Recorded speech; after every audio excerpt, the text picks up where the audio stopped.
ధనాన్ని ఆర్జించటం, దాన్ని సక్రమంగా వితరణ చెయ్యటం అనేవి వైయక్తికాలు. కానీ ఆర్జనంలో ధర్మానుసరణం, వితరణంలో సదుపయోగిత ఆవశ్యకాలు. ఇవి సామాజికాలు.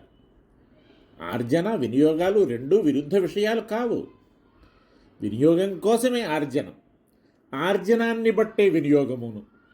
సాధన దశలో వైయక్తికాలే అయినా వినియోగ దశకు వచ్చేటప్పటికీ సామాజిక దృష్టి ఆంతరంగానైనా ఏర్పడక తప్పదు. కొన్ని విధానాలకు సామాజికంగా ప్రామాణికత, ఉపాధేయత కల్పించాలంటే కొందరు పెద్దలు పూనుకోక తప్పదు. మహాజనో ఏనగతస్స పంథాహ. పెద్దవాడు తొక్కినదే తోబ.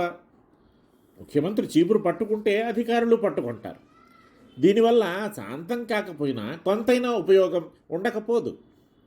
మా మిత్రులు ఇట్లాంటి వారు కావాలి, లేదా ఇట్లాంటి వారు మాకు మిత్రులు కావాలి అంటున్నాడు నీతికారుడు. అతని మైత్రి కావాలనుకునేవారు అట్లాంటి వారు కావాలి. అట్లాంటి వారితోనే అతడు చెలిమిని పాటిస్తాడు. సామాన్యుడి మాట ఎవడికి అక్కర్లేదు. కానీ శ్రీమాన్యులు, ధీమాన్యులు, మహామాన్యులు అట్లా కాదు. వారు తమకు మిత్రులను చెప్పుకోవటం కోసం, లేదు తాము వారికి మిత్రులమని చెప్పుకోవటం కోసం ఎంతకైనా సిద్ధపడతారు జనం. ఇది లోక స్వభావం.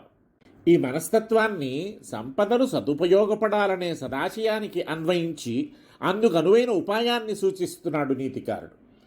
జ్ఞానవతామతిధీనాం లోకజ్ఞానాం ప్రకాశవంశానాం ప్రణయాద్గృహే నివసతాం శేషభుజస్సంతు నస్సుహృదః.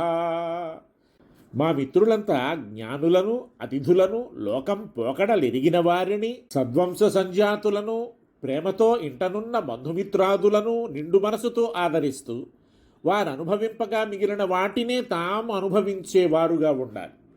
లేక ఇట్లా ఒరులు అనుభవించినాక తాము అనుభవించేవారే మాకు మిత్రులు కావాలి. అట్లాంటి వారు మిత్రులు కావాలి. మిత్రులు అట్లాంటి వారు కావాలి. ఎట్లాంటి వారు? మహాజ్ఞానులుంటారు.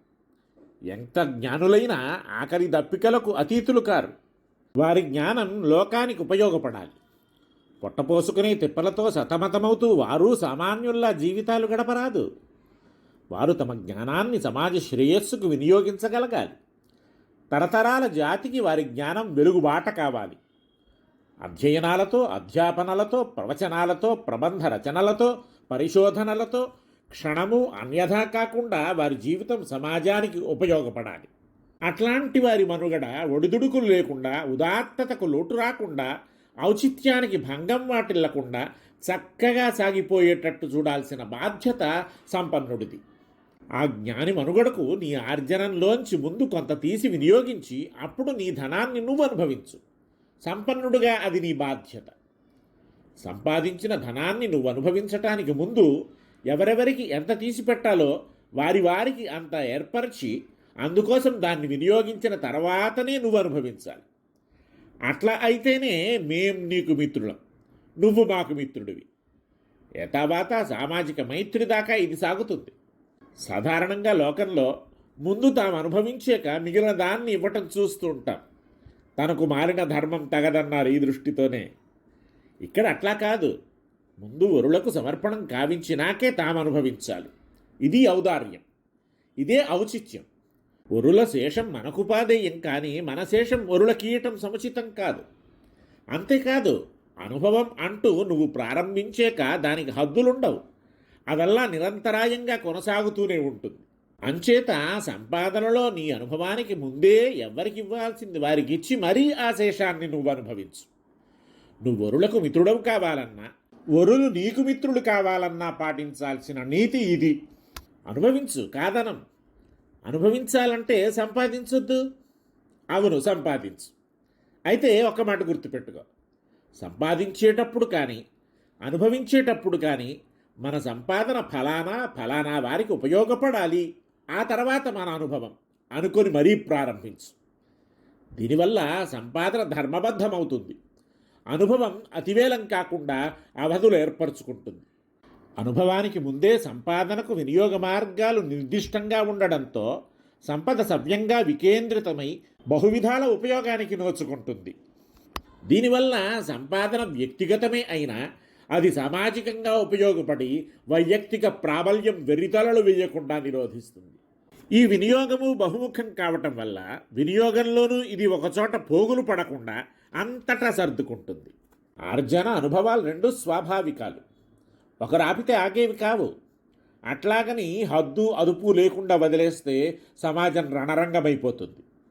అంచేత ఆర్జన వేళనే వినియోగ బాహుళ్యాన్ని, అనుభవ పరిమితిని కూడా అడుగడుగునా గుర్తు చేస్తూ మానవతపై కాస్త ఆశ కలిగిస్తూ మైత్రివైపు ఇంచుక ఆకర్షిస్తూ ఒక నిర్దిష్టమైన ఆర్జన వినియోగ అనుభవ ప్రణాళికను సూచించి ఒక హెచ్చరికను కావిస్తున్నాడు నీతికారుడు. దీనివల్ల ఆర్జనానికి ధర్మబద్ధత, వినియోగానికి బహుముఖీనత, అనుభవానికి అవధి ఏర్పడతాయి. ఒక్క జ్ఞానులకైనా సంపదలు వినియోగపడాల్సింది. నీకంటే ముందు నీ సంపద అనుభవించాల్సిన వారు చాలామంది ఉన్నారు. అతిథులకు నీ సంపాదనం అక్కరకు రావాలి. ఇంటికి వచ్చేవారికి, వాకిట నిలచేవారికి ముందు సమర్పించి తరువాత నువ్వు అనుభవించాలి. అతిథిగా వచ్చినవాడు ఒక పూట భోజనాన్ని, ఒక పాటి భోజనాన్ని కోరవచ్చు, నీ తెలివిని కోరవచ్చు, నీ బలిమిని కోరవచ్చు, నీ కలిమిని కోరవచ్చు, ఏమైనా కోరవచ్చు. ముందు దాన్ని అతనికి సమర్పించు, తర్వాత నీ అనుభవం. అయ్యో నా కోసం ఉంచుకున్నాను, ఇవ్వటమా అన్న సంకోచం లేకుండా ఇయ్యి. అతిథి సేవనంలో అవధులు లేని ఔదార్యం మన వారిది. అతిథి దేవోభవ అన్న మాట శృతి సీమంతిని పాపట సింధూరంలా మెరిసిపోతూ ఉంటుంది. ఇక లోకజ్ఞులున్నారు. వారు లోకం పోకడలు బాగా ఎరిగినవారు. లోకం పలు రకాలు, దాని నాడి పట్టుకోవటం అంత తేలిక కాదు. విద్య వల్ల, ధనం వల్ల, కులం వల్ల, దేని వల్ల వచ్చేది కాదు లోకజ్ఞత అనేది. ఋషుల వంటి వారే లోకజ్ఞులును. అందరూ లోకజ్ఞులు కాలేరు. లోకజ్ఞులైన వారి అనుభవాన్ని, ఉపదేశాన్ని లోకం ఉపయోగించుకోవాలి. అట్లాంటి వారు దినవత్సాలకు వెతలు పడరాదు. సంపన్నుల సంపదలు వారికి ఉపయోగపడాలి. లోకజ్ఞులైన వారి అనుభవం వల్ల సమాజం బాగుపడేట్టు చూసుకోవాలి. నీ సంపాదనలో కొంత ముందుగా తీసి ఇట్లాంటి లోకజ్ఞుల కోసం సమర్పించు. వారి మేధ, వారి అనుభవం, వారి సమయజ్ఞత లోక కళ్యాణం కోసం ఉపయోగపడతాయి. వారి ఆలోచనలు పరిపూర్ణంగా లోకం కోసమే కావాలి. తమ పొట్ట నింపుకోవటం ఎట్లా, తమ ప్రాణాలు నిలుపుకోవటం ఎట్లా అన్న ఆలోచనలు వారికి రాకూడదు. అందుకోసం నీ సంపాదనలో వారి జీవయాత్ర కోసం కొంత కేటాయించు. తర్వాతే నీ అనుభవం. వారి ద్వారా జరిగే లోక కళ్యాణం కళ్ళారా చూస్తూ నువ్వు అనుభవిస్తుంటే ఆ అనుభవంలోని ఆనందం చెప్పరానిది. అట్లా లోకజ్ఞులకు అర్పించి మిగిలిన దాన్ని అనుభవించేవారు మా మిత్రులు కావాలి. కొందరుంటారు దాన ధర్మాలకు తరతరాల ఖ్యాతి కాంచినవారు. ఈవేళ వారు లేనివారైనంత మాత్రాన గతం లేనివారు మట్టుకు కాదు. సత్రాలు, సావడలు, విద్యాలయాలు, వైద్యశాలలు ఎన్నో వారి కీర్తి పతాకలుగా నేటికీ కనవస్తాయి. దానధర్మాలు కావించిన వారే కాదు, వైదుష్యం వల్ల, కవిత్వం వల్ల, దేశసేవ వల్ల, త్యాగం వల్ల, సాహసం వల్ల, నృత్య గీతాదుల వల్ల ఇట్లా అనేక విధాల ఖ్యాతిగాంచిన వారున్నారు.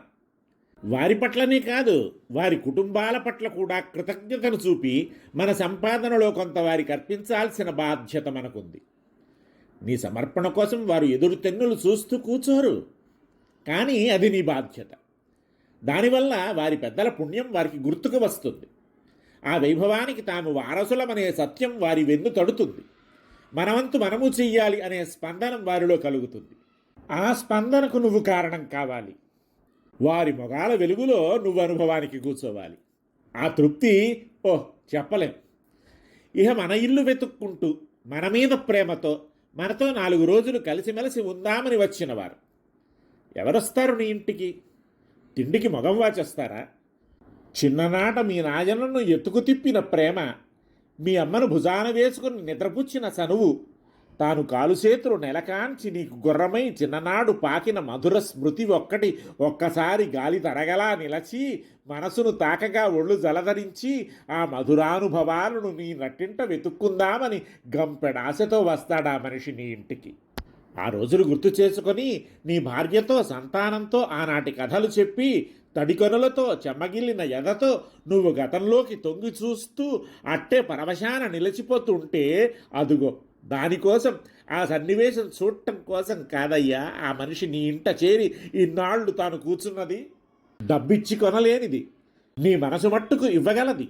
అది పొందాలని వచ్చాడు పిచ్చి మనిషి. నీ సంపాదనం అతడికి పెట్టు.